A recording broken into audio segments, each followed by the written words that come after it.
Good morning बेटा। The topic for today is thermodynamics. Thermodynamics नाम देखने पे हमारे को थोड़ा सा डर लगता है, न्यूमेरिकल से डर लगने लग जाता है, बट आज के लेक्चर को अगर आप ध्यान से सुनते हो तो जैसे भी न्यूमेरिकल्स आपके सामने आ जाएं, it is going to be very easy for you. जो भी हम क्वेश्चंस यहाँ करने वाले हैं, आप सारे क्वेश्चंस को एक बार ज़रूर रिपीट करिए और उसके बाद एटलीस्ट थोड़े से क्वेश्चन, मिनिमम 15-20 क्वेश्चंस आप और प्रैक्टिस करें। आपका ये टॉपिक बहुत अच्छा तैयार हो जाएगा, ठीक है। So let's get started. बेटा थर्मोडायनेमिक्स, थर्मोडायनेमिक्स है क्या बेटा? थर्म का मतलब it's energy, therm is related to energy, dynamics is related to movement. आप सबको पता है, आप सबने इस चीज़ को पढ़ा है कि energy can neither be created nor be destroyed, it can only be transform from one form to another. अगर आप नोटिस भी करोगे तो भी हमें हमारे घर में हर जगह ये एग्जाम्पल मिलती है। आपके पास इलेक्ट्रिक करंट फ्लो कर रहा है and then that electric current is getting converted to the light energy. इसी तरह से अलग अलग फॉर्म्स ऑफ एनर्जी एक दूसरे में कन्वर्ट होंगी। इवन अगर आप देखें तो हमारी लाइफ में भी यही चीज़ है। Somebody very happy and very charming अगर आपके सामने आ जाए तो आप नोटिस करोगे आपको भी वैसी सी ही खुशी फील होनी शुरू हो जाती है। समबडी एंग्री, आपके ऊपर गुस्सा कर रहा है कोई, तो जब वो आपके ऊपर गुस्सा कर रहा है तो आप भी बाय चांस उसी गुस्से को फील करने लग जाते हो and even you enter into that state, that is again the energy transfer. So अगर आप कॉन्शियस हो, ध्यान रखोगे अपना, तो इस एनर्जी ट्रांसफ़र को हम थोड़ा मिनिमाइज कर सकते हैं, ठीक है। सो बेटा let get started. I am going to start with the important topic of thermochemistry. हम न्यूमेरिकल वाले पार्ट को बेटा पहले ले रहे हैं, thermochemistry. Thermochemistry basically you are having like in any reaction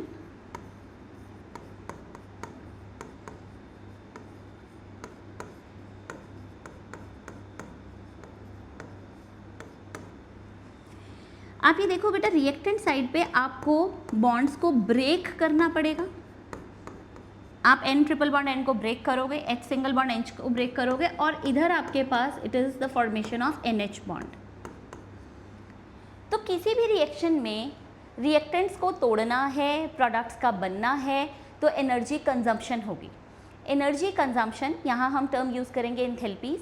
तो बॉन्ड तोड़ने में और जोड़ने में जो भी आपके पास एनर्जी चेंजेस आएंगी, that is what we are going to study in the topic thermochemistry, ठीक है। तो आपके पास बेटा थर्मोकेमिस्ट्री में सबसे इम्पॉर्टेंट चीज़, आपको फिजिकल स्टेट्स मेंशन करना ज़रूरी है। तो फिजिकल स्टेट्स नंबर 1 हम हर रिएक्शन में मेंशन करेंगे। नंबर 2 बेटा, आपके पास बैलेंस्ड रिएक्शन होनी चाहिए। बैलेंस्ड रिएक्शन का भी मेंशन करना आपको ज़रूरी है, बिकॉज क्वांटिटी चेंज होगी तो एंथैल्पी चेंज हो जाएगी। क्वांटिटी चेंज होने से अगर आपके पास प्रॉपर्टी चेंज होती है तो उसे बोलते हैं एक्सटेंसिव प्रॉपर्टी। तो एंथैल्पी हमारे पास होती है बेटा extensive property, this is an extensive property.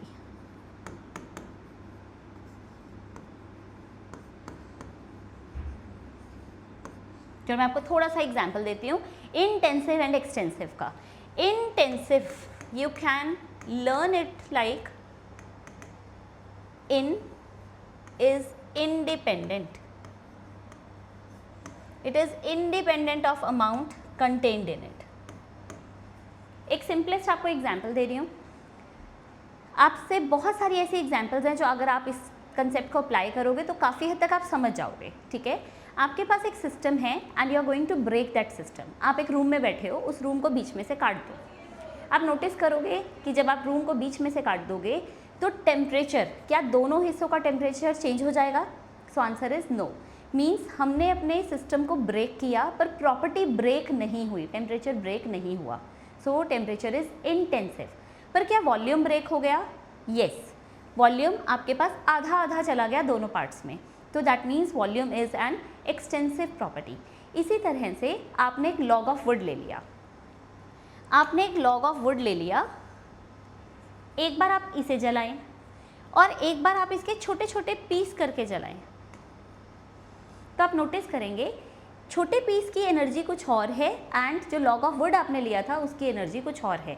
This means जब हमने सिस्टम को ब्रेक किया तो एनर्जी भी ब्रेक हो गई। दैट मीन्स बेटा हमारे पास enthalpy is an energy is an extensive property. तो एंथैल्पी एक्सटेंसिव प्रॉपर्टी है एंड एक्सटेंसिव प्रॉपर्टीज़ को हम डायरेक्टली ऐड कर सकते हैं। जैसे आपने रूम के 2 पार्ट्स किए, अगर मैं दोनों पार्ट्स को वापस ज्वाइन कर दूं तो टेम्परेचर दोनों पार्ट्स का कभी ऐड नहीं किया जाएगा, बट वॉल्यूम हम ऐड करेंगे क्योंकि वो वॉल्यूम V/2 एंड V/2 हो गया था, तो अब हम उसे ऐड करके it is going to be V। इसी तरह से अगर आप ये छोटे छोटे लॉग्स को ज्वाइन कर दोगे it will become the bigger log. तो दैट मीन्स एक्सटेंसिव प्रॉपर्टीज़ को हम डायरेक्टली ऐड कर सकते हैं। यही बेटा इस टॉपिक में हम यूज़ भी करेंगे, ठीक है।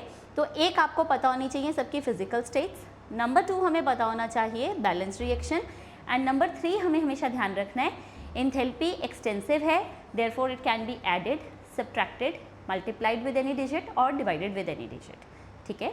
अब आ जाओ बेटा रिएक्शन कैसी, कोई भी चीज़ कोई भी रिएक्शन आपके सामने है तो दैट इज़ उसके लिए टर्म यूज़ करोगे general, enthalpy of reaction. So number 1 I am having, this is enthalpy of reaction.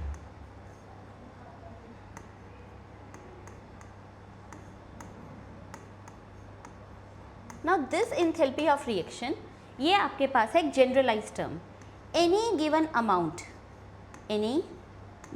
amount of reactant beta when converted into product, any given amount of reactant when converted into product, this give rise to enthalpy of reaction।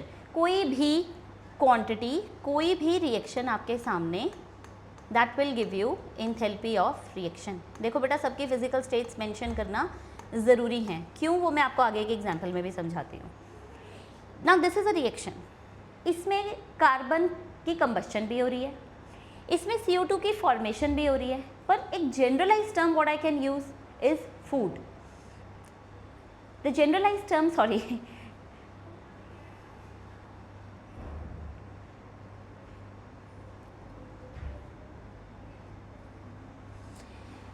इस reaction में बेटा carbon की combustion भी हो रही है and carbon dioxide की formation भी हो रही है, but the generalise term that we can use is enthalpy of reaction. तो यहाँ हम एक general term enthalpy of reaction mention कर रहे हैं। It can be any other reaction, CO with half oxygen, it will give you CO2। generalized term beta enthalpy of reaction, it can be endothermic, it can be exothermic। now इसी में आपको एक और term commonly मिलता है that is standard. कहीं भी बेटा आपको स्टैंडर्ड टर्म लिखा मिलेगा तो आप नोटिस करोगे कि आपके पास यहाँ पे नॉट लगा दिया जाएगा। तो अगर कहीं नॉट लगा हुआ है आपको पता होना चाहिए standard.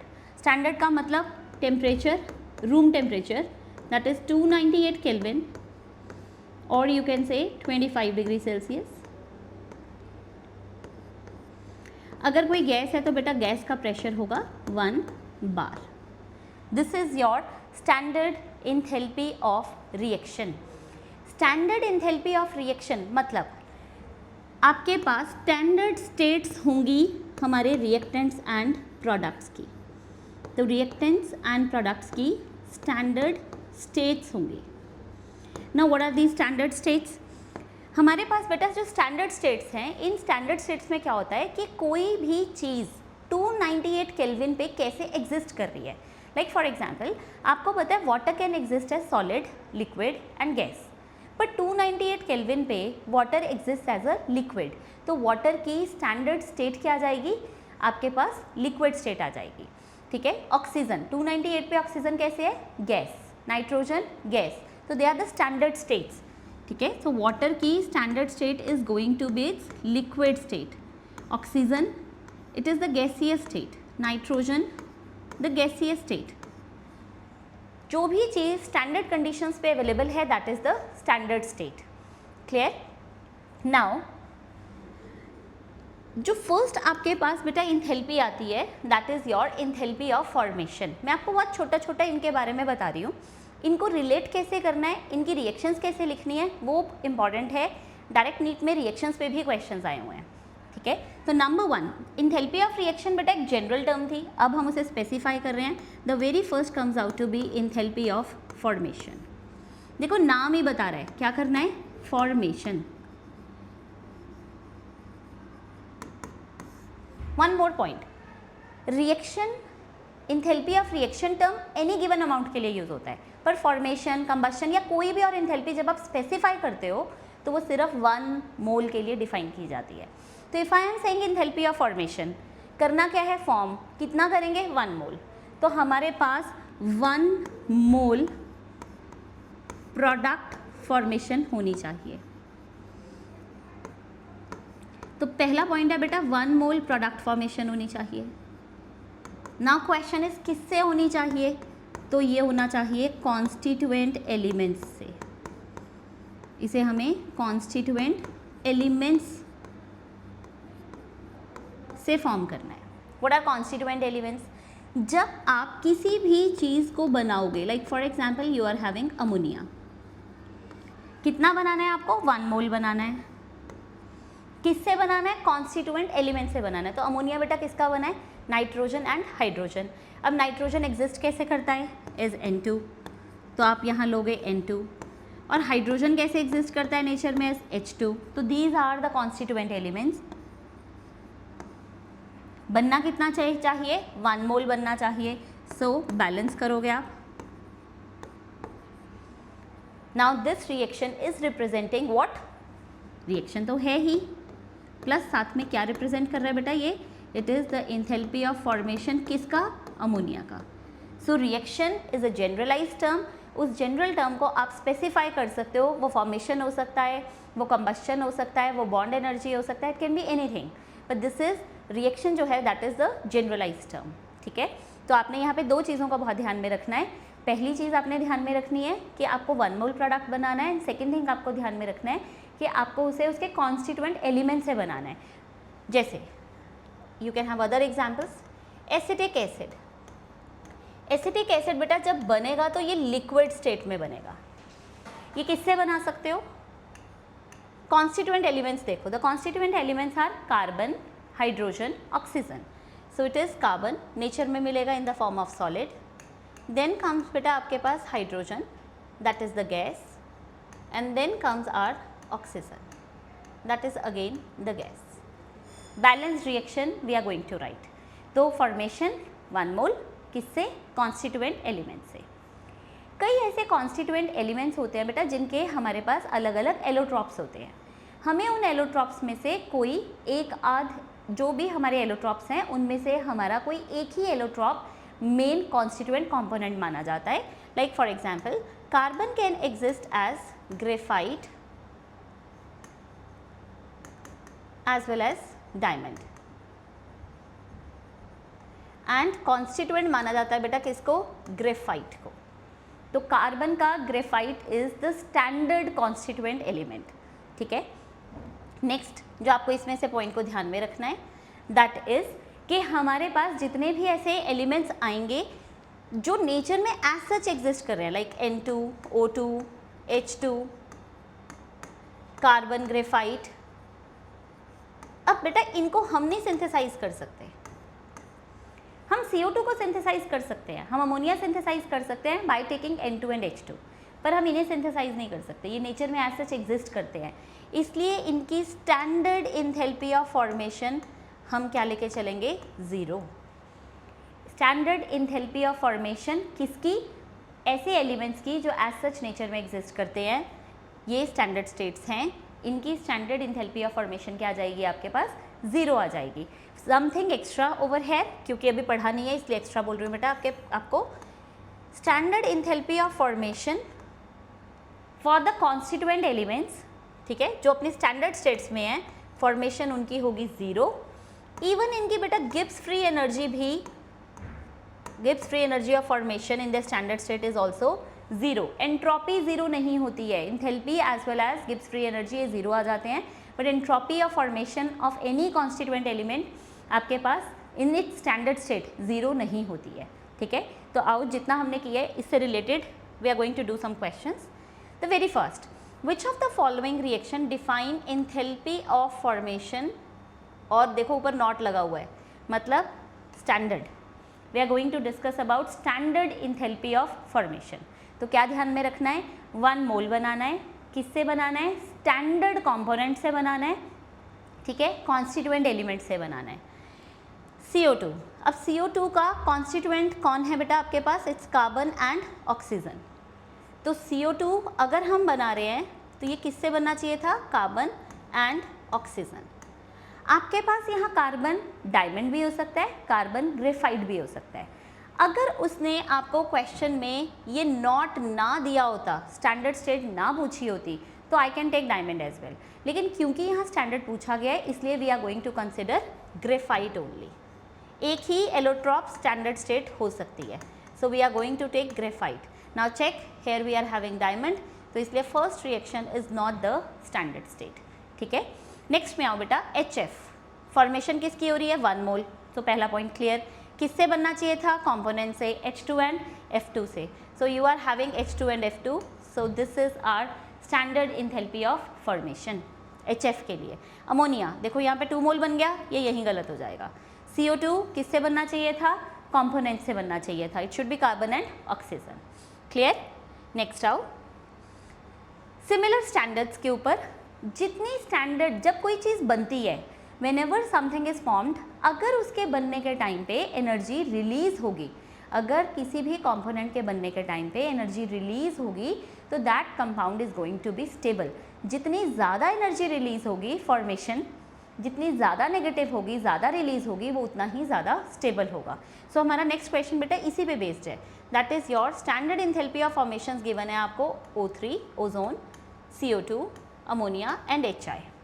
You can check, ozone की वैल्यू गिवन है बेटा 142.2, तो आपके पास ओजोन गिवन है 142.2, for ammonia the value is -393.2, ये माइनस इधर है बेटा। Then comes your, sorry, this is for CO2, yes, this value is for CO2। Ammonia के लिए बेटा वैल्यू आ जाएगी आपके पास -46.2 and for HI the value comes out to be +25.6। You can check, सबसे ज़्यादा नेगेटिव वैल्यू है CO2 की, इसका मतलब मोस्ट स्टेबल अगर हमें देखना है तो मोस्ट स्टेबल हमारा कौन होगा, CO2, then comes ammonia, then comes our HI and then comes ozone. Now question में उसने हमें इंक्रीजिंग ऑर्डर ऑफ स्टेबिलिटी पूछा है, तो इंक्रीजिंग ऑर्डर ऑफ स्टेबिलिटी आपके सामने है, least stable is ozone, then it is HI, then ammonia and finally it is CO2 that is most stable, क्योंकि enthalpy of formation is most negative, clear. अब ये तो थे बेटा सिंपल क्वेश्चंस जहाँ आप सिर्फ रिएक्शन देख के बताएंगे फॉर्मेशन है या कोई और चीज़ है। अगर आपको न्यूमेरिकल पूछा जाए तो आपने न्यूमेरिकल्स में 2-3 चीज़ों का ध्यान में रखना है, ठीक है। मैं आपको जनरलाइज बता रही हूँ पहले। नाउ अगर आपके पास उसने कोई भी इंथैल्पी ऑफ रिएक्शन आपको फाइंड करने को कहा है, आपको पता है इंथैल्पी ऑफ रिएक्शन कुछ भी हो सकती है, फॉर्मेशन, कंबस्शन, सॉल्यूशन, हाइड्रेशन, ठीक है, न्यूट्रलाइजेशन, ये कोई भी चीज़ हो सकती है। डेटा कौन सा गिवन है क्वेश्चन में, आप वो देखो। क्या क्वेश्चन में फॉर्मेशन का डेटा गिवन है, तो बेटा it is enthalpy of formation of products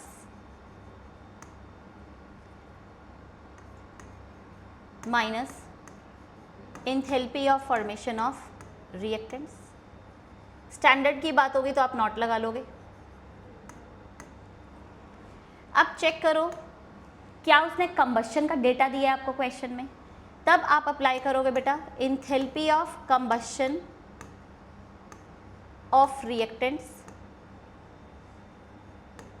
मैं आपको अभी कंबस्शन भी समझाती हूँ, minus enthalpy of combustion of products. Similarly, we can also have the data of bond energy. So it is bond energy of reactants minus the bond energy of products. आपको कौन सा data given है उसके accordingly आप अपने numericals को base concept को apply करोगे। अब मैं थोड़ा सा आपको कंबस्शन के बारे में बताने लगी हूँ, ठीक है, ताकि हम ये सारी क्वेश्चंस को फिर अप्लाई कर सकें। तो बेटा आपके पास अगर एंथैल्पी ऑफ कंबस्शन पूछा जाए तो कंबस्शन, अब ये स्पेसिफाइड टर्म है, तो आपको पता है ये चीज़ होगी किसके लिए, 1 मोल के लिए। और कंबस्ट कर रहे हो मतलब मुझे 1 मोल कंपाउंड को बर्न करना है, 1 मोल कंपाउंड को हमें बर्न करना है, कंबस्ट करना है, उसकी कंबस्शन करनी है, जलाना है उसे। और जब भी हम किसी चीज़ को जलाते हैं तो एनर्जी रिलीज होती है, तो 1 मोल कंपाउंड की क्या करनी है, फुल कंबस्शन करनी है, हाफ नहीं करनी है, आपको फुल कंबस्शन करनी है। You should have the product of full combustion. ऐसे में एनर्जी हमेशा रिलीज होगी, एनर्जी रिलीज्ड। तो यहाँ आपको 3 चीज़ों का ध्यान रखना है। नंबर 1 मोल कंपाउंड को आपको बर्न करना है।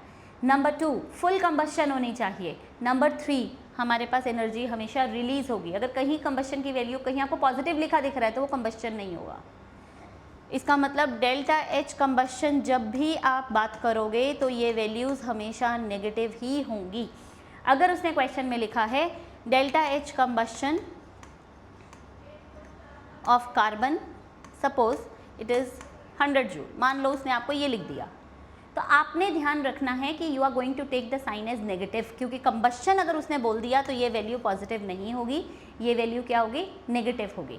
एक और चीज़ यहाँ से बेटा हमने बात की है डिफाइन किसके लिए करना है, 1 मोल के लिए। यूनिट्स हमेशा लेने हैं क्या, किलो जूल या kilo calories. So it is kilo joule पर मोल या किलो कैलोरीज पर मोल, जो भी उसने आपको डेटा दिया है। पर ध्यान क्या रखना है, साइन नेगेटिव लेंगे क्योंकि कंबस्शन इज ऑलवेज एक्सोथर्मिक, ठीक है।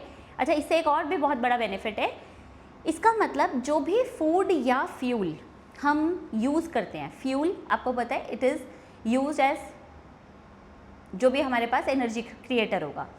फूड जो हम खा रहे हैं ये भी तो हमारी बॉडी को एनर्जी दे रहा है, तो बेटा जो भी फूड या फ्यूल हमारी बॉडी को ज़्यादा एनर्जी देगा वो बेटर फूड होगा या फ्यूल होगा।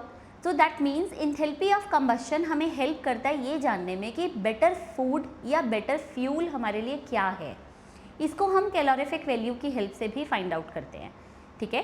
तो आपको ये ध्यान में रखना है 1 ग्राम सब्सटेंस को बर्न करने पे जितनी ज़्यादा एनर्जी निकलेगी वो उतना ही बेटर फूड या फ्यूल कहलाएगा, ठीक है। आप जब कोई भी अपने लिए खाने की चीज़ खरीदते हो तो आप उसके पैकेट के पीछे चेक करो, आपको उसके ऊपर कैलोरीफिक वैल्यू लिखा मिलेगा। वो कैलोरीफिक वैल्यू का मतलब ही यही है कि हमारे पास 1 ग्राम की जब उसकी डिकम्पोजिशन होगी, वो बर्न होगा, तो हमें एनर्जी कितनी मिलेगी। Clear? So this is something about combustion. Full combustion देखो example, if we are treating carbon with oxygen, it is going to give you CO. It is carbon with oxygen, it's going to give you CO2. Now you can check CO2 is a product of full combustion of carbon, but first reaction CO it's incomplete combustion. इसका मतलब first में आप word combustion use नहीं कर सकते हो। ये enthalpy of reaction है बट कंबस्शन नहीं है। ये enthalpy of reaction and enthalpy of combustion of carbon, आप दोनों टर्म्स यहाँ पे यूज़ कर सकते हो। आई थिंक बेटा मेरे ख्याल से छोटी छोटी चीज़ें आपको यहाँ पे काफ़ी क्लियर हो चुकी होंगी। नेक्स्ट आओ, now which of the following will define combustion. अगर आपने कंबस्शन को डिफाइन करना है तो हमें क्या क्या चीज़ों का ध्यान रखना था, 1 मोल को कंबस्ट करेंगे, फुल कंबस्शन होनी चाहिए हमारे पास, एंड एनर्जी हमेशा रिलीज होगी, exothermic process. So it's graphite oxygen giving CO। Now it's the product of incomplete combustion, इसलिए ये कंबस्शन नहीं कहलाएगी, ठीक है। ये इनकम्प्लीट कंबस्शन का प्रोडक्ट है। Diamond with oxygen is giving you CO2, yes ये फुल कंबस्शन, 1 मोल डायमंड के फुल कंबस्शन का प्रोडक्ट है। So this is going to be our answer, ठीक है। Now it is methane with oxygen. Again किसी भी hydrocarbon को burn करोगे तो प्रोडक्ट फुल कंबस्शन का product is going to be a carbon dioxide, water and energy, but here again you are having CO, therefore it is again not the product of combustion, ठीक है। Lastly this is again not the product of, क्योंकि nitrogen या hydrogen को combustion करोगे अगर तो बेटा आपके पास इट शुड बी नाइट्रोजन के ऑक्साइड, या हाइड्रोजन के कंबस्शन से इट शुड बी वाटर, तो it is not the combustion. Clear? Next now check, choose the suitable reaction which fits with the definition of standard, देखो फिर word आ गया standard, heat of combustion of carbon. Standard अगर term आ गया मतलब हमें carbon की स्टैंडर्ड स्टेट चाहिए, और आपको पता है कार्बन की स्टैंडर्ड स्टेट कौन सी है, इट्स ग्रेफाइट, ठीक है। So carbon graphite with oxygen, yes correct, standard state. Methane is not the standard state, CO is not the standard state, diamond is not the standard state, तो different allotropes में it is only and only graphite that is the standard state of carbon, ठीक है। Next आओ बेटा, now it is bond energy. तो आ जाओ हमारे third concept पे। मैंने आपको 3 फॉर्मूलाज दिए थे, एंथैल्पी ऑफ रिएक्शन को आप 3 तरह से फाइंड आउट कर सकते हो।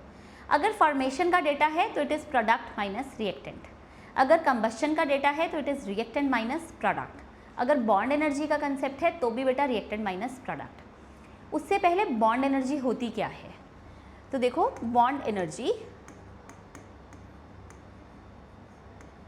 व्हेनेवर आप 1 मोल, अगेन डिफाइंड फॉर 1 मोल, हमें 1 मोल बॉन्ड को,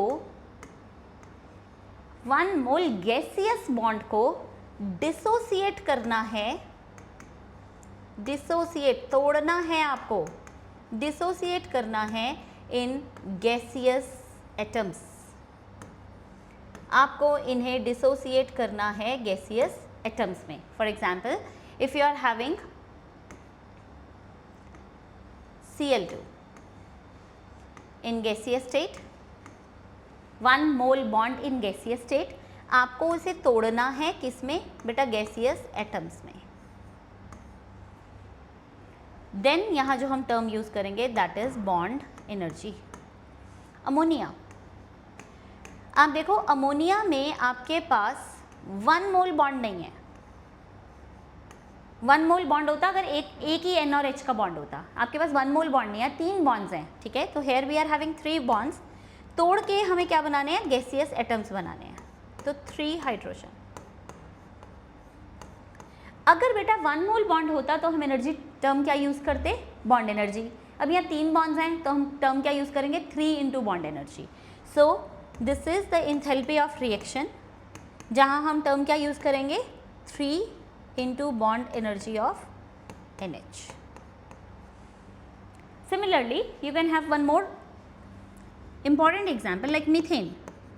Now methane, a gaseous molecule, break करके आपको बेटा gaseous atom बनाने हैं, इधर भी गैस इधर भी गैस।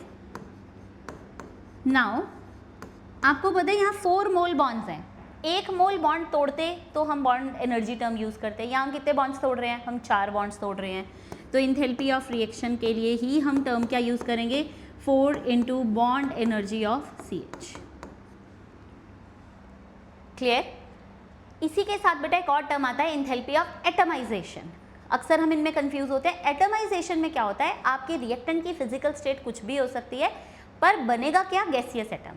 यहाँ हमारे रिएक्टेंट की फिजिकल स्टेट गैस है और हमारे पास प्रोडक्ट साइड पे भी गैसियस एटम आएंगे, लेकिन अगर एंथैल्पी ऑफ एटमाइजेशन टर्म आती है आपके सामने तो any physical state can be converted to the gaseous atom, ठीक है। नाउ चेक, हमें बॉन्ड एनर्जी ऑफ HCl बताना है बेटा, तो HCl आपके पास गैसियस स्टेट में होना चाहिए, करेक्ट, 1 मोल होना चाहिए, करेक्ट, और बनना क्या चाहिए, 1 नहीं, आपके पास बनना क्या चाहिए, गैसियस एटम्स बनने चाहिए। इन दिस केस ये देखो मॉलिक्यूल्स बन रहे हैं, यहाँ देखो again they are the molecules, यहाँ देखो उसने आयन्स रिप्रेजेंट कर दिए हैं। सो आपके पास 1 मोल कंपाउंड डिसोसिएट करके गैसियस एटम्स बना रहा है, दैट इज बॉन्ड एनर्जी।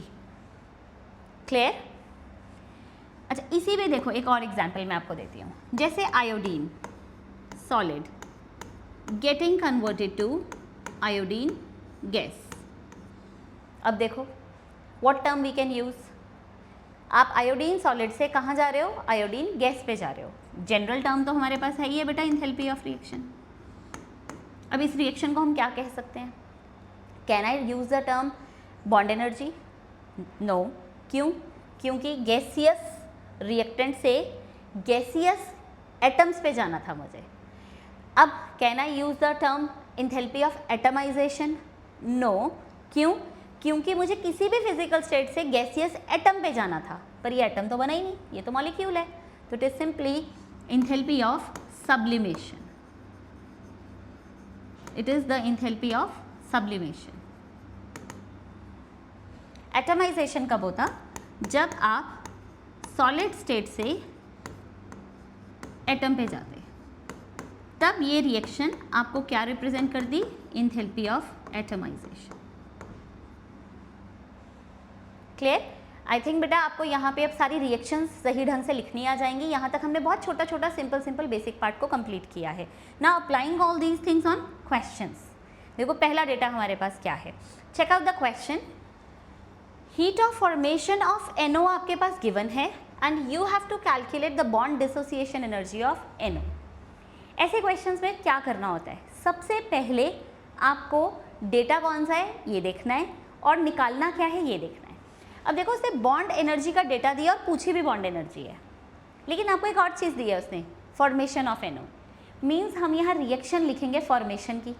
अब हमने इस चीज़ को सीख लिया कि NO की फॉर्मेशन क्या करनी है, आपको करना है 1 मोल बनाना है। किससे बनाना है? स्टैंडर्ड स्टेट से बनाना है। It is your N triple bond N plus O double bond O, और बनना क्या चाहिए? 1 मोल। इसलिए ये हो जाएंगे आपके पास बैलेंस रिएक्शन में हाफ। अब ये रिएक्शन क्या रिप्रेजेंट कर रही है? देखो एंथैल्पी ऑफ रिएक्शन तो टर्म था ही हमारे पास। अब ये रिएक्शन रिप्रेजेंट कर रही है enthalpy of formation of NO, और इसकी वैल्यू उसने आपको दी हुई है +90। नाउ डेटा कौन सा दिया है? अगर फॉर्मेशन होता तो हम प्रोडक्ट माइनस रिएक्टेंट करते, कंबस्शन होता हम रिएक्टेंट माइनस प्रोडक्ट करते, पर उसने डेटा दिया आपको बॉन्ड एनर्जी का। बॉन्ड एनर्जी में हमने क्या फॉर्मूला लगाया था? It was the bond energy of reactants minus the bond energy of products. So that means we are left with 90.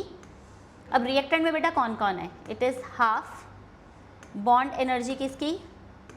N2 की। अच्छा हमने हाफ क्यों किया? अब ये याद करो, हमने डिफाइन किया था कि जो भी स्पेसिफाइड वैल्यूज़ होती हैं वो 1 मोल के लिए डिफाइन होती हैं। तो ये आपके पास हाफ मोल है, तो आप एनर्जी को क्या कर सकते हो? हाफ कर सकते हो। ये भी हमने स्टार्टिंग में कहा कि enthalpy is an extensive property, तो हम उसे ऐड, सब्ट्रैक्ट, मल्टीप्लाई, डिवाइड हम कुछ भी कर सकते हैं। So it is half N2 plus half bond energy of oxygen, ये हो गए बेटा हमारे reactants, minus it is the bond energy of NO। Now we know applying the values, N2 की वैल्यू आपके पास गिवन है बेटा 940 plus half into it is 500, ये हो गए रिएक्टेंट्स, माइनस आपको बॉन्ड एनर्जी NO के लिए फाइंड करनी है, इट इज़ 90। जब आप ये सारा कुछ बेटा अप्लाई करके सॉल्व करोगे your answer comes out to be 630। ठीक है, इट्स वेरी सिंपल।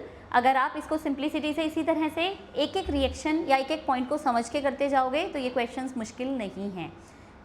अगर आप सोचते हो कि कैलकुलेशन लंबी है, बेटा कैलकुलेशन भी कुछ नहीं है इसके अंदर, सिंपल एडिशन सब्ट्रैक्शन करना है आपने यहाँ पे। क्लियर? नेक्स्ट आओ, सिमिलर टर्म्स पे there is one more question, आपके माइंड में कंसेप्ट बैठ जाए, इसलिए वन मोर क्वेश्चन। देखो आपको फाइंड क्या करना है? The enthalpy of formation of ammonia. Bond energy का डेटा दिया और आपको अमोनिया की फॉर्मेशन निकालनी है, तो पहले रिएक्शन लिखो। हमें बनाना क्या है? अमोनिया। किससे बनाएंगे? कॉन्स्टिट्यूएंट एलिमेंट से बनाएंगे, that is your N triple bond N plus H single bond H, और बनना कितना चाहिए? 1 मोल। तो आप इसकी बैलेंसिंग करोगे, स्टेट्स मेंशन करो। नाउ यू कैन चेक, हमें चाहिए ये है एक रिएक्शन, ये रिएक्शन रिप्रेजेंट कर रही है किसको? फॉर्मेशन को। किसकी फॉर्मेशन को बेटा? अमोनिया की फॉर्मेशन को। और डेटा कौन सा गिवन है? बॉन्ड एनर्जी का। तो हमें बताए it is the bond energy of reactants minus the bond energy of products. अब देखो रिएक्टेंट्स कौन कौन है हमारे पास? It is half the bond energy of N2 plus half 3/2 bond energy of H2, ये हो गए आपके reactants, and then comes your product that is your ammonia. अब अमोनिया में आपके पास NH बॉन्ड कितने हैं? 3। बॉन्ड एनर्जी डिफाइन किसके लिए होता है? 1 मोल के लिए। सो it is 3 into bond energy of NH bond. You can apply all the values. It is your half bond energy of N2 comes out to be your, ये बेटा यहाँ पे it is N triple bond N. तो आपके पास यहाँ पे आ जाएगा, this comes out to be 946 plus 3/2 into 436 minus it is 3 into bond energy of NH, that is 390. चलो, I am giving you 10 seconds, फटाफट सॉल्व करो.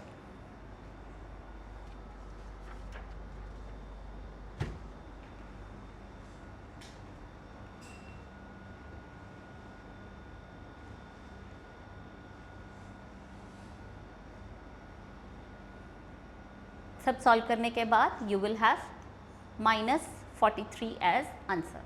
Clear? I think bond energy का concept कैसे अप्लाई करना है that's clear to you all. Next आओ बेटा.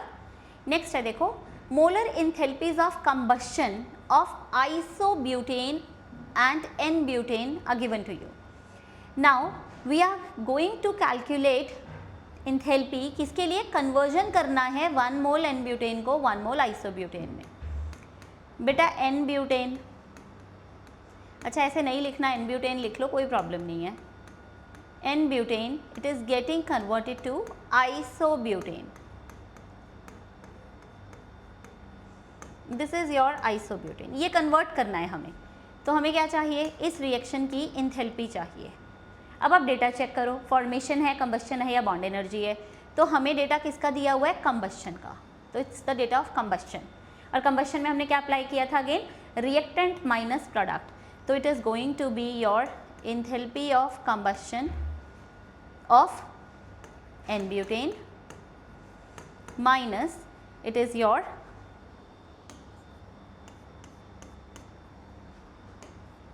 enthalpy of combustion of beta isobutane.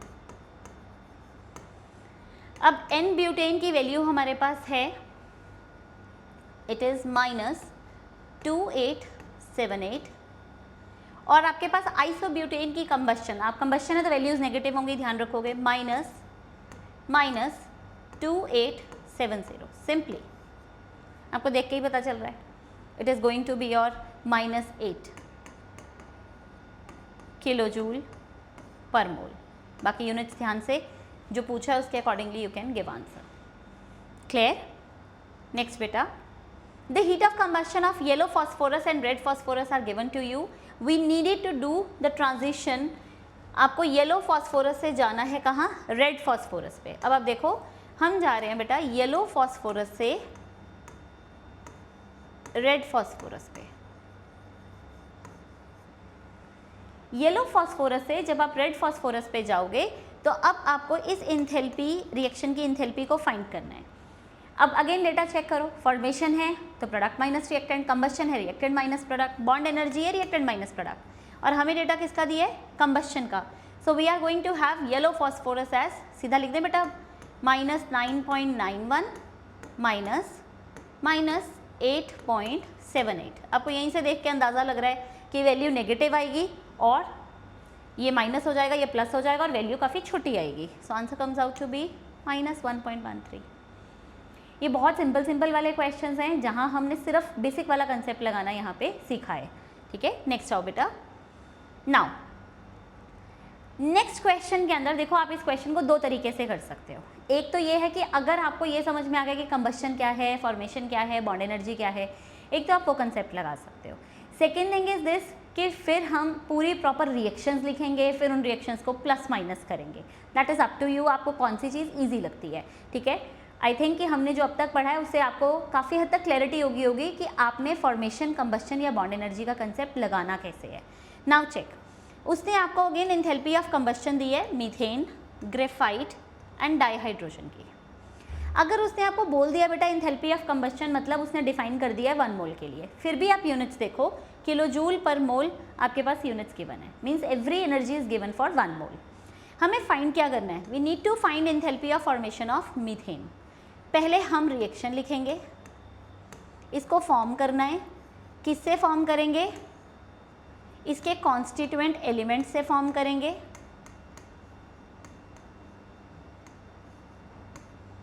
ये लो, अब ये हो गई हमारी रिएक्शन, और ये रिएक्शन हमें क्या रिप्रेजेंट कर रही है बेटा? ये रिएक्शन हमें रिप्रेजेंट कर रही है फॉर्मेशन, किसकी फॉर्मेशन? मीथेन की फॉर्मेशन। अब डेटा चेक करो, डेटा किसका गिवन है? कंबस्शन का। तो डेटा कंबस्शन का है, what we can apply, it is enthalpy of combustion of reactants. Reactant कौन है आपका? Carbon, plus twice enthalpy of hydrogen, तो हाइड्रोजन आपके पास minus the enthalpy of methane. Now check enthalpy of combustion of graphite. Graphite given to you is minus 393.5 plus twice of minus 285.8. ये हो गए बेटा हमारे रिएक्टेंट्स, माइनस प्रोडक्ट है methane, that is minus 890.3. Now you can check, ये values बेटा negative में आएंगी, ये वैल्यू हमारे पास थोड़ी सी पॉजिटिव में आएगी। So just again I am giving you some time, try करके देखो। आप इसको देखो, थोड़ा सा रेंडमाइज करोगे, ऑप्शंस थोड़ी दूरी पे हैं, आप इसको बहुत ज़्यादा कैलकुलेशन में नहीं भी जाओगे तो भी you people can find it easily.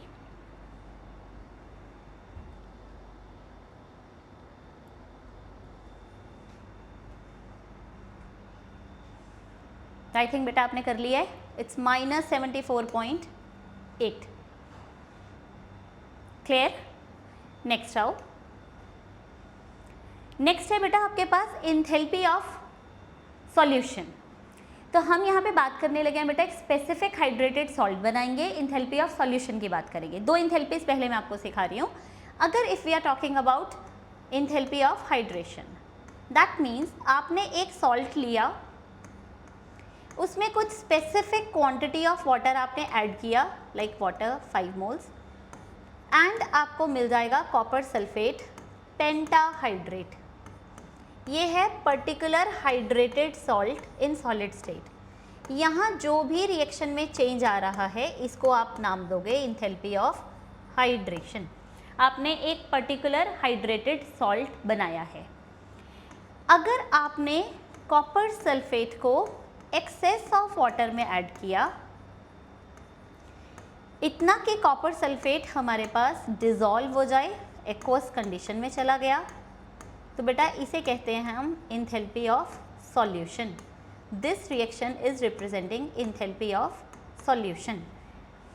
अगर आपने जो हाइड्रेटेड सॉल्ट है उसको भी वाटर में ऐड किया,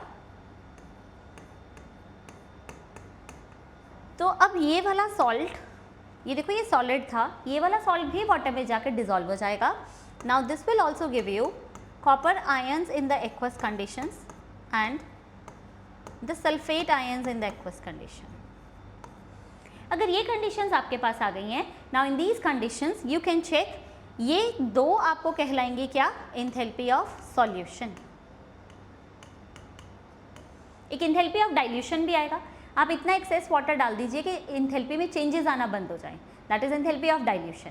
आपने सॉल्वेंट में ऐड कर दिया, सोल्यूशन बना दिया, that is enthalpy of solution. First case, एक एनहाइड्रस सॉल्ट से आप एक हाइड्रेटेड फॉर्म में चले गए हो, that is your enthalpy of hydration. ठीक है, तो हमारे पास anhydrous copper sulphate and hydrated copper sulphate की एंथैल्पी ऑफ डिसोल्यूशन दिया हुआ है, मतलब एंथैल्पी ऑफ सॉल्यूशंस दिया हुआ है। ठीक है, और आपको फाइंड करना है heat of hydration of copper sulphate. Means हमें फर्स्ट रिएक्शन को फाइंड करना है इन दो रिएक्शंस की हेल्प से। ठीक है, ये कैसे करोगे? अभी हमने जब लेक्चर को स्टार्ट किया था तो हमने एक टर्म को यूज़ किया था एक्सटेंसिव। एंथैल्पीज एक्सटेंसिव हैं, दे आर पाथ फंक्शन और स्टेट फंक्शंस। तो दे आर स्टेट फंक्शंस, ये डिपेंड नहीं करती हैं कि कौन सा पाथवे है, आपके पास एंथैल्पीज हमेशा सम टोटल आएगा। ठीक है, तो आपको सेकेंड और थर्ड रिएक्शन जो उसने कहा एनहाइड्रस कॉपर सल्फेट, ये है हमारी एनहाइड्रस कॉपर सल्फेट, फिर उसने दिया बेटा हाइड्रेटेड कॉपर सल्फेट, ये है हाइड्रेटेड। हमने दोनों रिएक्शंस लिख ली, दोनों रिएक्शंस लिख के हमें फर्स्ट रिएक्शन तक पहुंचना है। So how we can, so remember one thing, copper sulphate and copper sulphate pentahydrate. आप ये चेक करो आपके मेन रिएक्शन में ये दोनों आपको कहाँ चाहिए।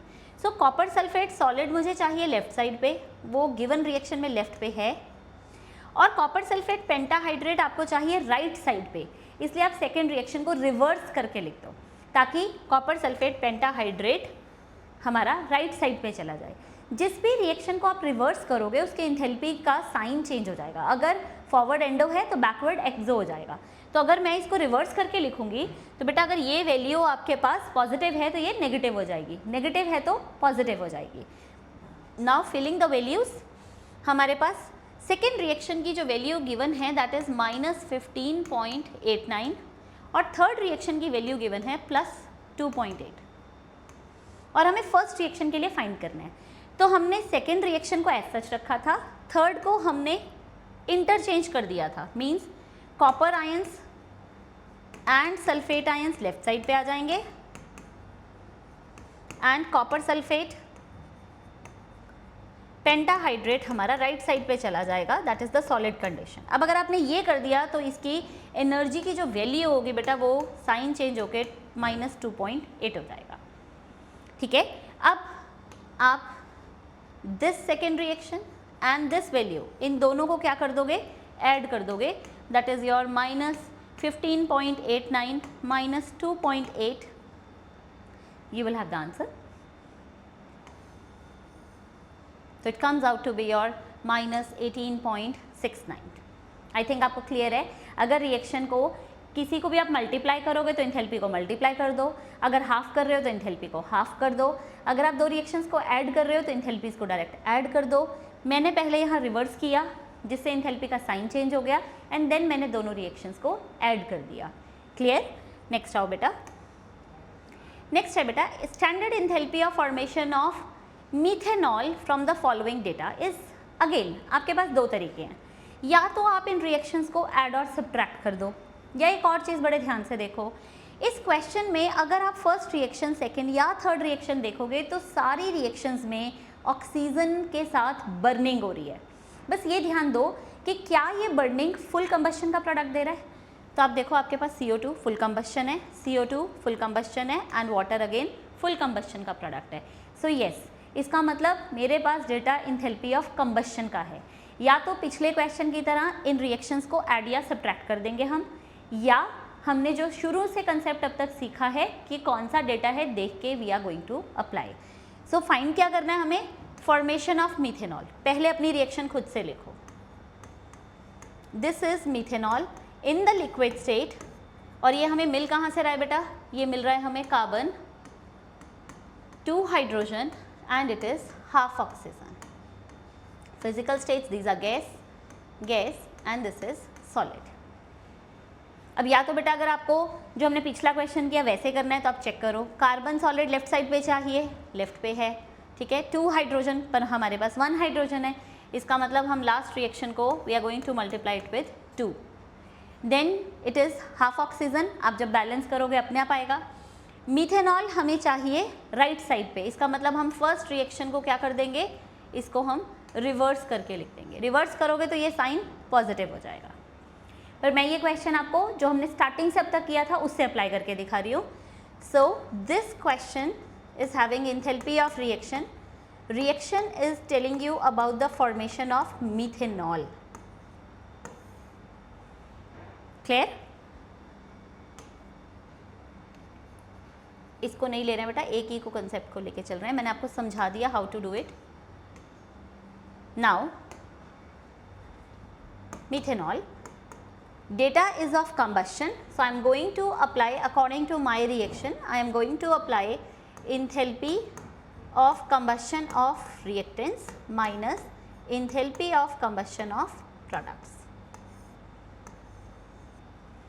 So reactants में I am having carbon, carbon की वैल्यू बेटा आपको गिवन है -393, then it is your twice into hydrogen -286, values देखो बेटा सारी नेगेटिव हैं।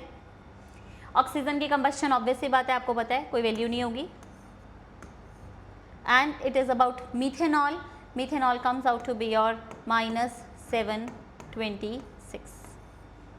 नाउ यू कैन चेक इसके अंदर बेटा आपके पास सारी वैल्यूज़ फिल करने के बाद the answer we are going to have is, check करो,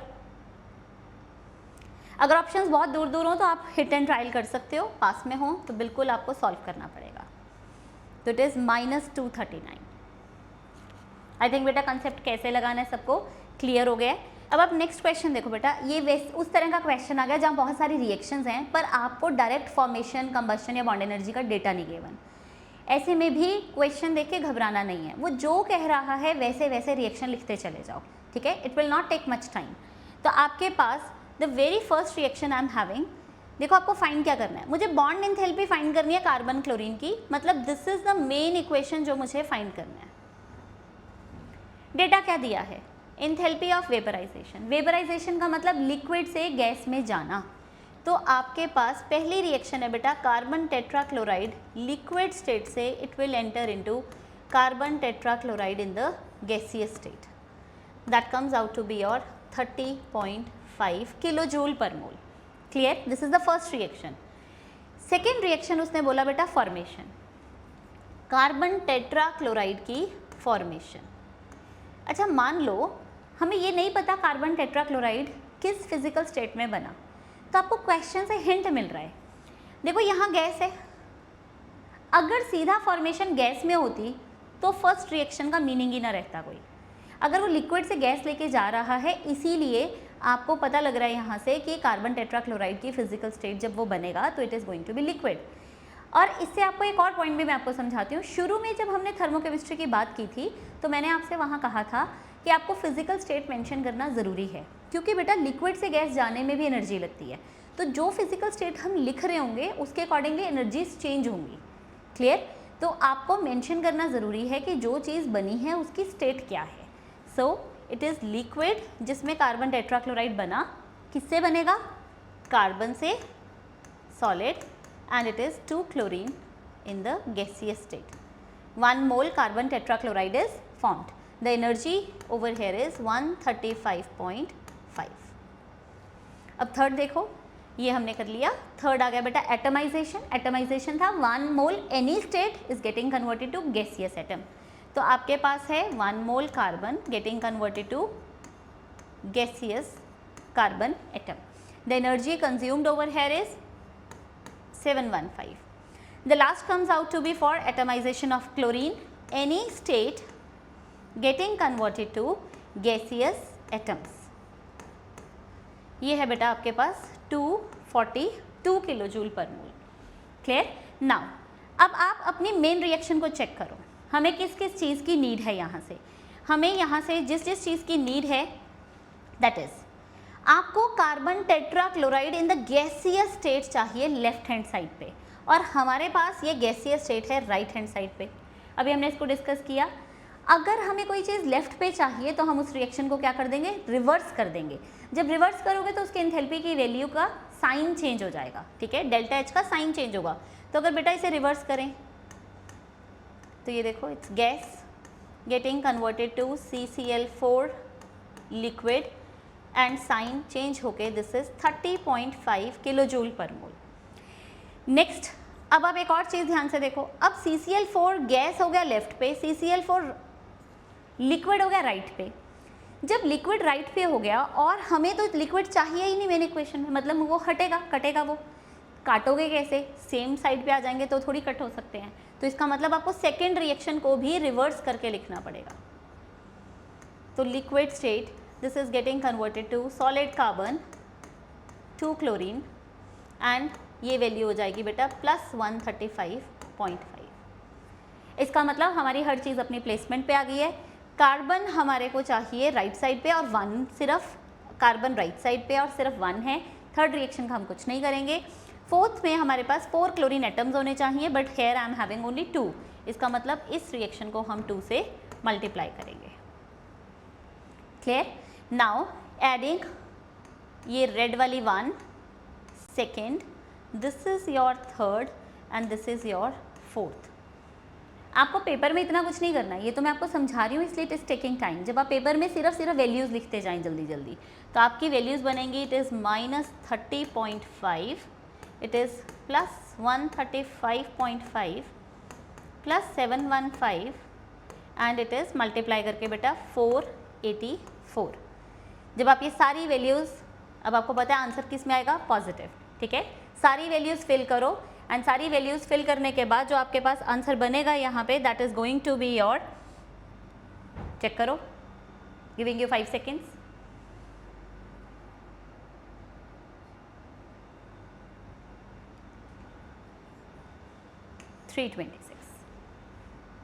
फाइव सेकेंड्स क्यों, आप यहीं से अंदाज़ा लगा सकते हो, इट इज़ ऑलमोस्ट 700, इसको अप्रॉक्स 500 मान के अगर आप एडिशन करोगे तो आपको इजीली आपका आंसर मिल जाएगा, ठीक है। नेक्स्ट आओ बेटा, इन the next question, now it is the concept of lattice energy. Lattice energy का कंसेप्ट हम कब यूज़ करते हैं, जब हम किसी आयनिक बॉन्ड को बनाते हैं। फॉर एग्जाम्पल लाइक उसने आपसे NaBr की फॉर्मेशन की है, मैं आपको एग्जाम्पल भी NaBr का देती हूँ बेटा। नेचर में NaBr बनाने के लिए what we need, it is Na positive and Br negative, ठीक है, Na positive and Br negative. तो आपको पहले केटायन एंड एनायन बनाना है, मुझे मेटल से केटायन बनाना है। तो मेटल से केटायन कौन सी एनर्जी थी, आयनाइजेशन एनर्जी। डेफिनेशन क्या थी, it is the energy required to remove the loosely outer most loosely bounded electron in gaseous state. इसका मतलब मुझे पहले मेटल को गैसियस स्टेट में लेके जाना है, और मेटल सॉलिड स्टेट में है, आपको उसे गैसियस स्टेट में लेके जाना है। आप इंथैल्पी ऑफ एटमाइजेशन बोल सकते हो बेटा, सॉलिड से गैस जा रहे हो, आप सब्लिमेशन बोल सकते हो। सो this is enthalpy of sublimation. Now this enthalpy of sublimation is given to you as 108.4. Gaseous atom आ चुका है। Now this gaseous atom, इसमें से आपको इलेक्ट्रॉन रिमूव करना है, इसे बोलते हैं बेटा आयनाइजेशन एनर्जी। एंड सोडियम के लिए गिवन है बेटा 496 किलो जूल पर मोल। नाउ केटायन आ चुका है, अब हम बात करते हैं एनायन की।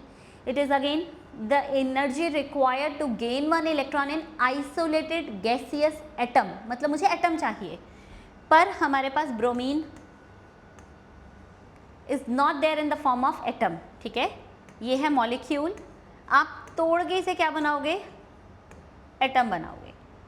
NaBr बनाने में कितने एटम चाहिए, 1 एटम चाहिए। तो 2 एटम बनने के टाइम पे जो एनर्जी लगी है वो है 192, बट हमें सिर्फ और सिर्फ 1 ब्रोमीन चाहिए, तो एनर्जी विल बी 192/2।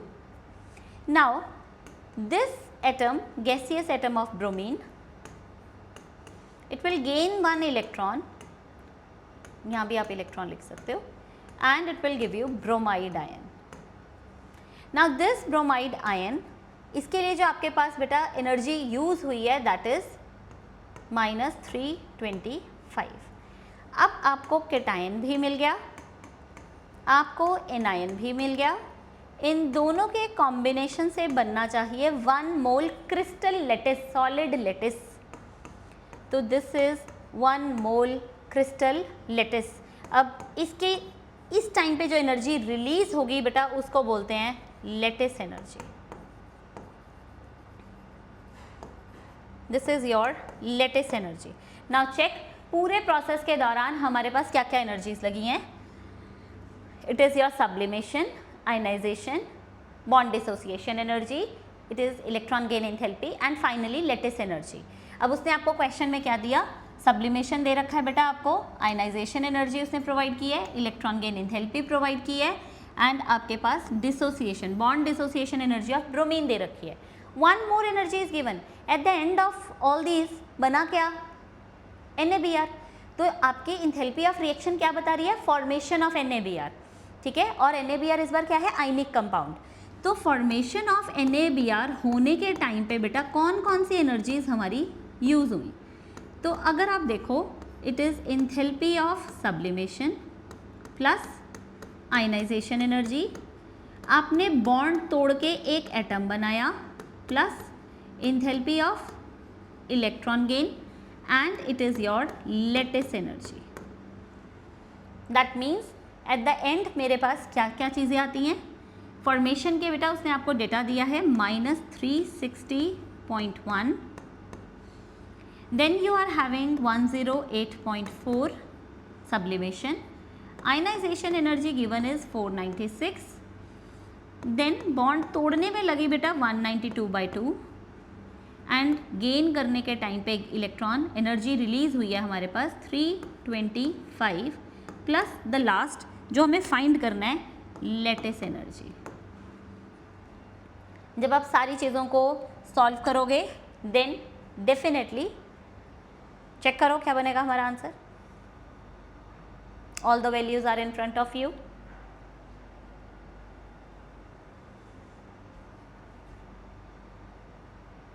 ये देखो ये सारी वैल्यूज पॉजिटिव में है, ठीक है, ये उधर की तरफ जाएंगे तो सारा आंसर नेगेटिव बन जाएगा। It comes out to be -735.5। Clear? Next आओ बेटा। नेक्स्ट जो हमारे पास इंथैल्पी है that is again a very very important enthalpy and it is the last enthalpy that we are going to discuss, enthalpy of neutralisation. अब तक देखो सब कुछ 1 मोल के लिए किया है, इसको भी we will define for 1 mole. Enthalpy of neutralisation, आपको पता है न्यूट्रलाइजेशन का मतलब ही नाम से ही क्लियर हो रहा है, मीन्स एसिड एंड बेस आपस में रिएक्ट करेंगे। न्यूट्रलाइजेशन, एसिड से हमें क्या मिलेगा H पॉजिटिव, बेस से हमें क्या मिलेगा OH नेगेटिव। कोई मर्जी रिएक्शन करो बेटा, एनी एसिड और एनी बेस हमेशा क्या आएगा H positive and OH negative. इससे फाइनली क्या मिलेगा हमें वाटर। इसका मतलब जब भी एसिड बेस न्यूट्रलाइजेशन होगी finally what we will have water. For example आपने लिया HCl, treated this with NaOH, salt and water, और आपको पता है इंथैल्पी कैसी प्रॉपर्टी है, जब क्वांटिटी चेंज करोगे तो इंथैल्पी चेंज होगी, क्वांटिटी फिक्स कर दोगे तो इंथैल्पी फिक्स हो जाएगी। So what we are having, अगर बेटा मैंने 1 mole H positive 1 mole OH negative के साथ कंबाइन कर दिया, so I will have 1 mole water formation. 1 mole water अगर मेरे पास बन गया तो एनर्जी फिक्स हो गई क्योंकि हमने ये क्वांटिटी फिक्स कर दी है। तो जब भी बेटा 1 मोल वाटर फ्रॉम न्यूट्रलाइजेशन बनता है, from neutralisation acid base combination के बाद अगर 1 मोल वाटर बनता है सो एनर्जी रिलीज को बोलते हैं इंथैल्पी ऑफ न्यूट्रलाइजेशन। और जैसे कंबस्शन में एनर्जी रिलीज हुई थी वैसे ही न्यूट्रलाइजेशन में भी एनर्जी हमेशा रिलीज होगी। और कितनी, क्योंकि क्वांटिटी फिक्स हो गई है, 1 acid 1 H positive 1 OH negative से 1 वाटर आ रहा है तो एनर्जी भी फिक्स्ड है, that is your -57.1 kilo joule पर मोल। इट्स किलो जूल पर मोल और it can also be -13.7 kilo calories per mole. तो इट्स द फिक्स्ड। तो मान लो किसी रिएक्शन में अगर 1 मोल वाटर बनने पे एनर्जी रिलीज बेटा -57.1 हो रही है,